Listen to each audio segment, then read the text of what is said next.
भारतीय चित्रपट यानी भारतीय सिनेमा, मुख्य फिल्मों से सवाक फिल्मों तक, इनमें हम क्या क्या पढ़ चुके थे। देखो, भारत में पहली बार जो है सिनेमा है ना, कब दिखलाया गया था याद है? 6 जुलाई 1896 को, 6 जुलाई 1896 को भारत में भारतीय व्यक्ति जो इस काम को शुरू करने वाले पहले व्यक्ति थे सिनेमा का, वो कौन थे? सावे दादा। कौन थे? सावे दादा। भारतीय फिल्म उद्योग है ना, भारतीय फिल्म उद्योग यानी फिल्म उद्योग का जनक किसे कहा जाता है? तो दादा साहेब फाल्के को, दादा साहेब फाल्के को।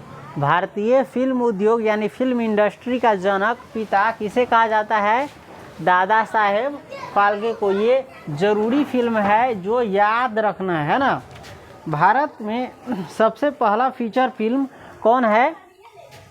राजा हरिश्चंद्र। राजा हरिश्चंद्र है ना। इनसे पहली भी एक फिल्म के बारे में कहा जाता है, यदि वो ऑप्शन रहेगा तो एक है भक्त मुंडलिक। कौन सी है? भक्त मुंडलिक। ये इनसे पहले भी बना था, लेकिन माना जाता है इसको ही, किसको? राजा हरिश्चंद्र को, है ना। इसके बाद देखो आगे बढ़ते हैं, कल जहाँ से पढ़े थे वहाँ से। सन 1940 में, सन 1940 में देखो, सन 1940 में, अभी कितना चल रहा है? 2026। 14 बरस के बाद हो जाएगा 2040, तब 100 बरस पूर जाएगा। अभी से लगभग बात कर रहा है 86 बरस पहले। कब की बात कर रहा है? 86 बरस पहले। सन 1940 में मेरे मित्र, किसके मित्र? मेरे यानी किसके? इसके जो लेखक है कौन? अमृतलाल नागर। कौन है? तो अमृतलाल नागर के मित्र, है ना। सन 1940 में मेरे मित्र श्री किशोर साहू की, इनके मित्र का नाम क्या था? अमृतलाल नागर के श्री किशोर साहू, श्री किशोर साहू। सन 1940 में मेरे मित्र श्री किशोर साहू की पहली फिल्म, श्री किशोर साहू की पहली फिल्म बहू रानी। श्री किशोर साहू की पहली फिल्म बहू रानी। अगर परीक्षा में पूछेगा श्री किशोर साहू की पहली फिल्म का नाम क्या था, तो बहू रानी। कौन? बहू रानी। सन 1940 में मेरे मित्र श्री किशोर साहू की पहली फिल्म बहू रानी का उद्घाटन दादा साहेब फाल्के के कर कमलों द्वारा ही संपन्न हुआ था। इनके जो मित्र थे, है ना, श्री किशोर साहू, इनका पहला फिल्म बहू रानी किसके द्वारा? दादा साहेब फाल्के के द्वारा ही क्या हुआ था? संपन्न हुआ था, है ना, पूर्ण हुआ था। बहू रानी के अर्थपति, बहू रानी के अर्थपति मेरे दूसरे मित्र स्वर्गीय द्वारका दास डागा थे। अमृतलाल नागर जी का दूसरा फ्रेंड दोस्त था द्वारका दास डागर, द्वारका दास डागा, द्वारका दास डागा। इनके दूसरे मित्र थे। ये बहू रानी के क्या थे? अर्थपति थे। क्या थे? अर्थपति, यानी पैसा लगाने वाले थे, है ना। बड़े पढ़े लिखे सुरुचिपूर्ण, वे क्या थे? दूसरे मित्र द्वारका दास डागा बड़े पढ़े लिखे और सुरुचिपूर्ण साहित्यिक व्यक्ति थे। उन्हीं के कारण बहू रानी के निर्माण काल में फिल्मी दुनिया से मेरा संबंध जुड़ा। उन्हीं के कारण यानी द्वारका दास डागा के ही कारण बहू रानी के निर्माण काल में, यानी बहू रानी फिल्म जब बन रहा था उस समय में फिल्मी दुनिया से, किस दुनिया से? फिल्मी दुनिया से अमृतलाल नागर जी का संबंध जुड़ा। दादा साहेब फाल्के से मुझे 2-3 बार भेंट करने का सुअवसर प्राप्त हुए थे। दादा साहेब फाल्के से, किससे? दादा साहेब फाल्के से। इनके जो लेखक हैं अमृतलाल नागर, अमृतलाल नागर, इनकी जो है ना 2-3 बार भेंट करने का सुअवसर प्राप्त हुआ था, है ना, दादा साहब से। बड़े दबंग दादा साहब कैसे थे? बड़े दबंग, जोश में आकर बड़े झपाटे से बोलने लगते थे, है ना। दादा साहब जो है बड़े दबंग, जोश में आकर बड़े झपाटे से बोलने लगते थे। वे स्वयं को बात बात में महत्व देने से तो न चूकते थे, है ना, परंतु उनमें अच्छाई यह थी कि वे नई पीढ़ी के महत्व को एकदम नकारते न थे, है ना। वे स्वयं को बात बात में, है ना, अपने आप को बात बात में महत्व देने से, यानी अपने आप के वैल्यू देने से वो नहीं चूकते थे, लेकिन उनमें अच्छाई थी, परंतु उनमें अच्छाई यह थी कि वे नई पीढ़ी के यानी नए ज़माने के महत्व को एकदम से नकारते नहीं थे, उसको मानते थे। मुझे अच्छी तरह याद है, कौन कह रहा है? अमृतलाल नागर कह रहा है, मुझे अच्छी तरह याद है कि मेरे सामने, किसके सामने? मेरे सामने उन्होंने श्री शांताराम, मेरे सामने उन्होंने यानी दादा साहब फाल्के जी ने श्री शांताराम, कौन? शांताराम है ना, श्री शांताराम, मद्रासी नाम है, दक्षिण भारत का नाम है ये। श्री शांताराम और श्री देवकी बोस की, और श्री देवकी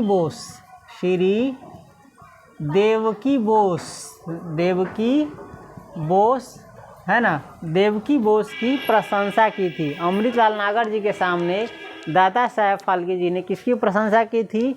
श्री शांताराम की और श्री देवकी बोस की। मूक चित्रपटों के सुखयात, मूक चित्रपट, देखो मूक चित्रपट कहते हैं जिस फिल्म में आवाज़ नहीं हो, सिर्फ देख सकता है, उसमें से कुछ सुन नहीं का उसको कहते हैं साइलेंट फिल्म, है ना। मूक चित्रपटों के सुखयात डायरेक्टर, यानी जिसका नाम बहुत था, वो डायरेक्टर कौन? आनंद प्रसाद कपूर। कौन? आनंद प्रसाद कपूर जाल मर्चेंट आदि बड़े नामी स्टारों को रजत पट पर लाने वाले बनारस के स्वर्गीय भगवती प्रसाद मिश्र की प्रशंसा भी मैंने उसके मुख से सुनी थी। दादा साहब फाल्के अपनी फिल्मों के निर्माता, दादा साहब फाल्के अपने फिल्मों के निर्माता यानी जो फिल्म बनाता है, फिल्म का निर्माण करता है, उसको कहते हैं अपनी फिल्मों के निर्माता। निर्देशक कहते हैं डायरेक्टर को, जो बताता है कि कुछ कैसे करना है। डायरेक्टर यानी निर्देशक, लेखक यानी जो कहानी लिखता है ना, चाहे गीत उत लिखता है। कैमरामैन जानता है ना, फिल्म बनाने में बहुत सारा व्यक्ति का काम रहता है, उसमें कैमरामैन जो फ़ोटो खींचता है, एक जो है कहानी लिखता है, एक जो निर्देशक होता है, और एक जो फिल्म को बनाने वाला होता है। उसके बाद डेवलपिंग करने वाले, फिल्म को प्रोसेसिंग करने वाले, आगे बढ़ाने वाले और उसको अच्छा बनाने वाले, डेवलपिंग करने वाले। प्रचारक, और फिल्म का प्रचार करने वाला भी होता है। पहले पोस्टर आता था, साट देता था दीवार वाल पर कहीं पर बराबर, जिसे पता चलता था कि फलना फिल्म लगा है हॉल में, है ना। प्रचारक, वितरक सब कुछ एक साथ थे, है ना। दादा साहब अपनी फिल्म के, है ना, दादा साहब जो फिल्म बनाते थे उसके सब कुछ ये अपने थे। कौन? निर्माता भी ये खुद थे, निर्देशक भी ये खुद थे, कैमरामैन भी खुद थे, प्रोसेसिंग डेवलपिंग करने वाले भी खुद थे, प्रचारक भी थे यानी प्रचार करने वाले भी थे, वितरक यानी बांटने वाले भी थे, सब कुछ एक साथ थे। कौन? दादा साहब फाल्के। ये जो फिल्म बनाता था इसका सब कुछ ज़्यादातर काम ये खुद ही करते थे। कौन? जैसे फिल्म का निर्माण करना, निर्देशक बनना, लिखने का काम, कैमरामैन का काम, प्रोसेसिंग डेवलपिंग का काम, और प्रचारक यानी प्रचार करने वाले, वितरक यानी बांटने वाले, सब कुछ एक साथ अकेले ये थे। मुझे फिल्म व्यवसाय में रहते हुए अमृतलाल नागर जी कह रहे, फिल्म व्यवसाय कहते हैं यानी फिल्म बिजनेस, फिल्म इंडस्ट्री का बिजनेस। मुझे फिल्म व्यवसाय में रहते हुए उनकी सन 1913 में फिल्म इंडस्ट्री में रहते हुए, फिल्म व्यवसाय में रहते हुए सन 1913 में, है ना, बनाई हुई राजा हरिश्चंद्र फिल्म देखने का भी अवसर प्राप्त हुआ था। ये जो अमृतलाल नागर जी है, जो सन 1913 यानी 1913 ईस्वी में दादा साहब फाल्के ने एक फिल्म बनाया था। कौन? राजा हरिश्चंद्र, ये भी देखे थे। कौन? अमृतलाल नागर इस फिल्म देखा था। किनके द्वारा बनाया गया था? दादा साहेब फाल्के के द्वारा। उसमें स्त्रियों का पार्ट भी पुरुषों ने ही किया था इस फिल्म में। किस फिल्म में? राजा हरिश्चंद्र में स्त्रियों का पार्ट भी, जो स्त्री नहीं होता है, जो फिल्म देखता है में कथी रही है, स्त्री भी रही है, पुलिस भी रही, अति मर्द जेंट्स भी रही है, यानी औरत और मर्द रही है ना। तो इसकी फिल्म में जो है ना स्त्री का पार्ट, जो स्त्री का रोल कहते हैं, स्त्री का रोल भी किसने किया था? पुरुष ने ही किया था। देख, पुरुष ही कपड़ा उपड़ा पहन के, लेडीज़ के कपड़ा पहन के लेडीज़ के रोल कैले रही। कौन में? राजा हरिश्चंद्र में, है ना। किया था। श्री फिरोज रंगूनवाला ने अपनी पुस्तक में लिखा है, श्री फिरोज रंगूनवाला ने अपनी पुस्तक में लिखा, यानी अपनी किताब में लिखा है कि दादा साहब फाल्के ने, किसने? दादा साहब फाल्के ने पहले तो वेश्या वर्ग की, किस वर्ग की? वेश्या वर्ग की। वेश्या वर्ग जो कोठा उठा पर आता है, समझ गया। वेश्या वर्ग की कुछ स्त्रियों को, वेश्या वर्ग की कुछ स्त्रियों को अपनी फिल्म में काम करने के लिए राजी कर लिया, है ना। वेश्या वर्ग की कुछ स्त्री को, कुछ महिला को अपने फिल्म में काम करने के लिए राजी कर लिया, है ना। राजी कर लिया था, लेकिन बाद में कैमरा के सामने आने पर वे शर्मा गई। लेकिन जब ये वेश्या वर्ग की महिला जो है कैमरा के सामने आए, किसके सामने आए? कैमरा, यानी जैसे इसमें कैमरा लगा है, हम कैमरे के सामने बोल रहे हैं, तो ये कैमरा के सामने आने पर ये क्या हो गए? शर्मा गई। ये सब जो स्त्री का रोल करने वाली थी वेश्या वर्ग की महिलाएं, वो क्या हुई? कैमरा के सामने आने पर क्या हुआ? शर्मा गई। कुछ एक को तो उनके संरक्षक दलाल भी भगा कर ले गए। कुछ एक को, यानी एगो दूगो के, ओकर जो संरक्षक रही, जो रक्षा करे वाला रही दलाल, है ना, जो कस्टमर खोज करके लाता है, वो भगा करके ले गए। और इस प्रकार राजा हरिश्चंद्र की रानी मास्टर सांडुके को ही बनना पड़ा। और राजा हरिश्चंद्र के पत्नी यानी रानी केकरा बनने के पड़ल? मास्टर सांडुके को। मास्टर किसको? सांडुके को। यानी स्त्री के रोल भी कौन कल कई? पुरुष से कल। कैसे नाच होता है, तो नाच में देखता है वो जो करवा रहता है ना, सब कोई रहता है, और उसके साथ स्त्री वाला रोल भी कौन करता है? पुरुषे ने करता है। स्त्री के कपड़ा पहन ले साड़ी उड़ी आ रोल करे, लेकिन वो स्त्री रहे है ना। नाच देखा है ना। हाँ, तो उसी प्रकार से। खैर, राजा हरिश्चंद्र के 3 ही महीने बाद, खैर राजा हरिश्चंद्र की, यानी राजा हरिश्चंद्र जब फिल्म बना, इसके 3 ही महीने बाद उन्होंने मोहिनी भस्मासुर नामक दूसरा चित्र दिया, है ना। राजा हरिश्चंद्र फिल्म बनने के बाद दादा साहब फाल्के ने दूसरा फिल्म दिया, यानी दूसरा फुल फिल्म बनाया। कौन? मोहिनी। कौन? मोहिनी भस्मासुर। मोहिनी भस्मासुर। दूसरा फिल्म क्या बनाया? मोहिनी भस्मासुर। पहला फिल्म दादा साहब फाल्के जी ने बनाया था राजा हरिश्चंद्र, दूसरा फिल्म बनाया मोहिनी भस्मासुर, है ना। उनका तीसरा चित्र और तीसरा फिल्म भी बनाया कौन? लंका दहन। तीसरा फिल्म कौन सी बनाया? लंका दहन। लंका दहन यानी रावण की जो सोने की लंका थी, उसको हनुमान जी ने जला दिया था, है ना। तो उसी के ऊपर फिल्म बना कौन? लंका दहन।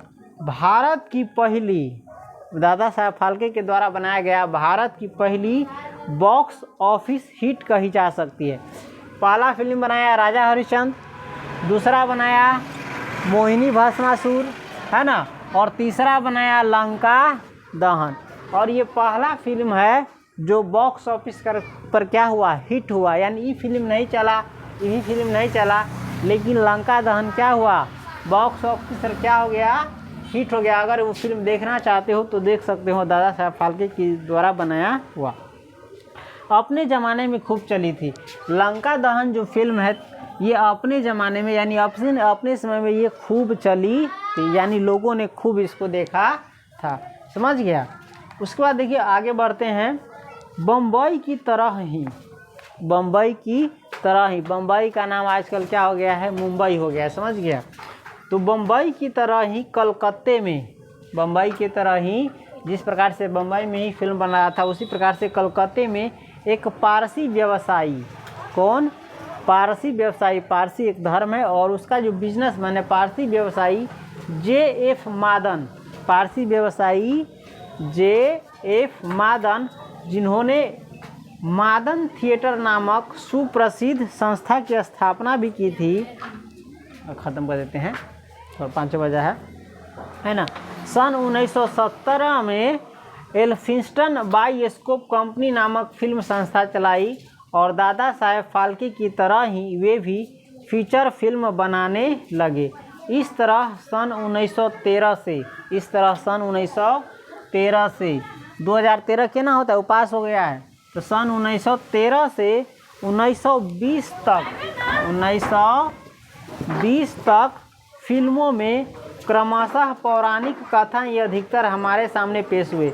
1913 से 1920 तक क्रमशः जो है बार बार जो है पौराणिक कथा यानी धार्मिक कथा जो धर्म के ऊपर बना है ना, रामायण महाभारत गीता ये सब जो है इसी पर जो है ना क्या हुआ, अधिकतर फिल्म बनी है ना।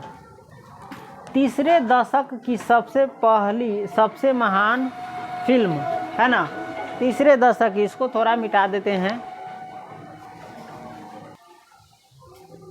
तीसरे दशक की सबसे महान फिल्मी हस्ती बाबूराव पेंटर थे। कितने दशक के? देखो 10 वर्षों की अवधि को कहते हैं दशक, 10 वर्षों की अवधि को कहते हैं दशक। तो देखो 1901 से 1910 तक की अवधि को कहेंगे पहला दशक। कौन कहेंगे?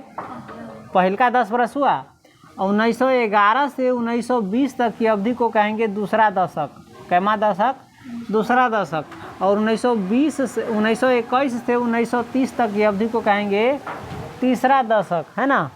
तो तीसरे दशक की सबसे महान फिल्मी हस्ती कौन थे? बाबूराव पेंटर थे। परीक्षा में पूछेगा तीसरे दशक की, किसके?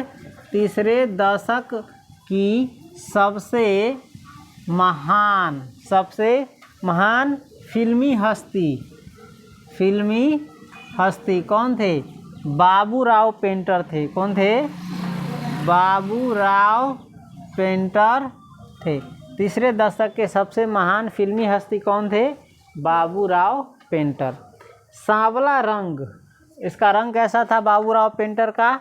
सांवला रंग यानी पिरसियाम कलर के। दुबला पतला शरीर, कैसा था? दुबला पतला शरीर। आँखों पर चश्मा, आँखों पर क्या था इसके? चश्मा पहने हुए रहता था। लंबी दाढ़ी युक्त, और दाढ़ी इसका क्या था? लंबा था। लंबी दाढ़ी युक्त श्री बाबूराव पेंटर का व्यक्तित्व बहुत ही सौम्य और शालीन था। इसका व्यक्तित्व यानी पर्सनालिटी क्या था? बहुत ही सौम्य यानी मधुर और शालीन था। आज के सुप्रसिद्ध निर्माता निर्देशक, आज के बहुत ज़्यादा जो फेमस है सुप्रसिद्ध निर्माता और निर्माता निर्देशक श्री वी शांताराम। श्री कौन? वी शांताराम, है ना, जिसकी तारीफ किए थे दादा साहेब फाल्के के। श्री वी शांताराम आज के दशक का रहा है, लगभग 100 वर्ष पहले की बात कर रहा है। वही ना लिखा गया है, आज का लिखा नहीं ना है ना। श्री वी शांताराम स्वर्गीय बाबूराव पेंढारकर, भालजी पेंढारकर तथा स्वर्गीय मास्टर विनायक आदि अनेक जानी मानी फिल्मी हस्तियों के वे गुरु थे। जो है ना उस समय यानी अभी से लगभग 70-80 वर्ष पहले के जो फेमस निर्माता निर्देशक कौन थे? श्री वी शांताराम, है ना। श्री वी शांताराम, स्वर्गीय बाबूराव पेंढारकर, स्वर्गीय याद रखना, स्वर्गीय बाबूराव पेंढारकर। देखो बाबूराव पेंटर अलग है ना, बाबूराव पेंढारकर, भालजी पेंढारकर। देखो ये नाम कुछ अलग टाइप का लग रहा है ना, ये अपने इधर का नहीं, ये दक्षिण भारत का नाम है ना, दक्षिण भारत के व्यक्ति का नाम है। और स्वर्गीय मास्टर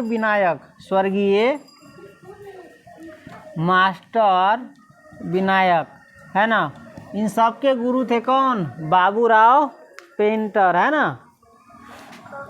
उन्होंने काफ़ी कम फिल्में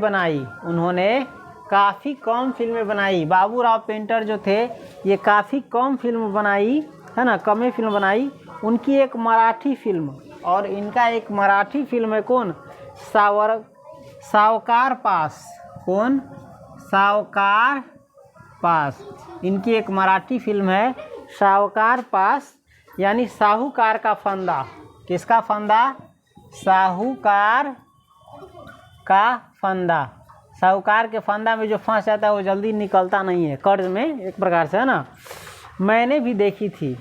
किसने देखा था, ये इसका जो फिल्म है सावकार पास यानी साहूकार का फंदा, ये फिल्म किसने देखा था, अमृतलाल नागर जी ने भी देखा था। वह अपने ज़माने की, और ये जो फिल्म है सावकार पास अपने ज़माने की बड़ी ही प्रसिद्ध फीचर फिल्म थी, बड़ी ही प्रसिद्ध फीचर फिल्म थी। इसी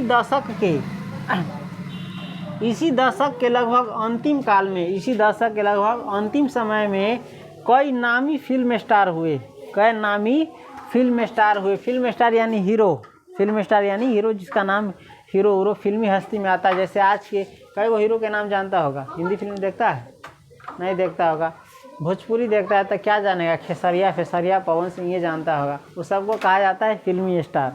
क्या कहा जाता है, फिल्मी स्टार। तो उस प्रकार से हिंदी में भी होता है ना। तो इसी दशक के लगभग अंतिम काल में कई नामी फिल्म स्टार हुए। कौन कौन, जैसे जिल्लो। कौन, जिल्लो। देख रहा है नाम कैसा है, अपना इधर के नाम नहीं ना लगी छवि, फिल्म स्टार है, जैसे खेसरिया समझ छवि वैसे जिल्लो, जुबैदा, कौन सी, ये सब फिल्म स्टार है ना। मास्टर विट्ठल है ना, ये सब फिल्म स्टार है। Master Vitthal. E Billimoria, कौन सी, ई बिली मोरिया, कैसन नाम है देखी जी। E Billimoria, D Billimoria, कौन सी, D Billimoria, D Billimoria है, वो ई बिली मोरिया है, और ई डी बिलो मारिया है। ये सब फिल्म स्टार है ना। गौहर, कौन सी, गौहर। और है सुलोचना, कौन सी, देखो सुलोचना का फिल्म शहनाई वादक बिस्मिल्लाह खां साहब बड़े देखने जाते थे, है ना। सुलोचना, माधुरी, ये सब आती है, लड़की है और लड़का है। जाल मर्चेंट, कौन सी, जाल मर्चेंट, ख़त्म होने वाला है। उसके बाद अर्मलीन, उसके बाद है पृथ्वीराज कपूर। ये सब क्या है, फिल्म स्टार है। कौन है, फिल्म स्टार है, यानी फिल्म के हीरो है ना। इसी सब का क्या था, आदि स्टारों का ज़माना था, है ना। और इसी दशक के अंत में, इस दशक यानी तीसरा दशक, कैमा दशक, तीसरा दशक, है ना, के अंत में सन 1930 के आसपास, कितना के आसपास, 1930 के आसपास बम्बई की इम्पीरियल फिल्म कंपनी ने, बम्बई की कौन film company, imperial film company. ये कौन कंपनी था, फिल्म कंपनी, साबुन बनाने वाला कंपनी ना, फिल्म बनाने वाला कंपनी। इम्पीरियल फिल्म कंपनी ने भारत की 100% है ना 1930 के आसपास, अभी तक ये जो फिल्म का नाम देखा सावकार पास, है ना। और इस प्रकार से और 3 गो था, राजा हरिश्चंद्र, है ना, मोहिनी भस्मासुर, और एक और फिल्म था कौन, लंका दहन। ये सब अभी तक इसमें आवाज़ नहीं था, है ना। और होगा अभी तो थोड़ा बहुत होता होगा, चलो। और इसी दशक के अंत में यानी 1930 के आसपास, है ना, 1930 के आसपास बम्बई की इम्पीरियल कंपनी ने, कौन कंपनी ने, इम्पीरियल कंपनी ने भारत की, कहाँ की, भारत की 100%, कौन सी, 100%, देखो 100% यानी 100%, नाचती गाती, कैसी, नाचती गाती बोलती, जिसमें आवाज़ भी हो, फिल्म आलम आरा का निर्माण किया। किसका निर्माण किया, आलम आरा, है ना। भारत में जो है ना बम्बई की इंपीरियल फिल्म कंपनी ने, कौन? इंपीरियल फिल्म कंपनी ने 1930 के आसपास आलम आरा फिल्म का निर्माण किया। किस फिल्म का निर्माण किया? आलम आरा, है ना, जो 100% 100% क्या था? नाचती गाती बोलती, है ना, फिल्म था, यानी इसमें आवाज़ भी था। तो कहेंगे भारत का सबसे पहला फिल्म कौन था? तो राजा हरिश्चंद्र, जिसमें आवाज़ नहीं था। और सबसे पहला फिल्म कौन था जिसमें आवाज़ था? तो आलम आरा। कौन? आलम आरा। इसको बनाने वाले कौन है? इंपीरियल फिल्म कंपनी है। मादन की बोलती फिल्म, और मादन की बोलती फिल्म, मादन आती है डायरेक्टर, निर्माता, निर्देशक, है ना। मादन की बोलती फिल्म श्री फरहाद भी, मादन की बोलती फिल्म श्री फरहाद भी इसी समय के आसपास आई, यानी 1930 के आसपास हुई। फिल्मी दुनिया में एक नया युग आ गया। फिल्मी दुनिया में कैसा युग आ गया? एक नया युग आ गया। देखो अभी 1930 है, अभी चल रहा है 2026, लगभग अभी से 96-97 बरस पहले, 100 बरस भी ना, अभी से 96-97 बरस पहले जो फिल्म बनता था उसमें कोई आवाज़ नहीं होता था। मात्र आँखों के सामने क्या चलता था? चित्र चलता था, पिक्चर चलता था, तस्वीर चलता था, आवाज़ नहीं होता था। लेकिन 1930 में जो फिल्म आया, पहला फिल्म, कौन? आलम आरा, इसमें क्या था? आवाज़ भी था, नाचती गाती बोलती थी, है ना। इसके साथ ही इसी समय में एक और फिल्म आया, श्री फरहाद, इसमें भी क्या था? साउंड था। तो अगर इसका कुछ ऑब्जेक्टिव जानना चाहेगा तो हम कल कराएंगे। याद दिला देना भारतीय चित्रपट का, है ना।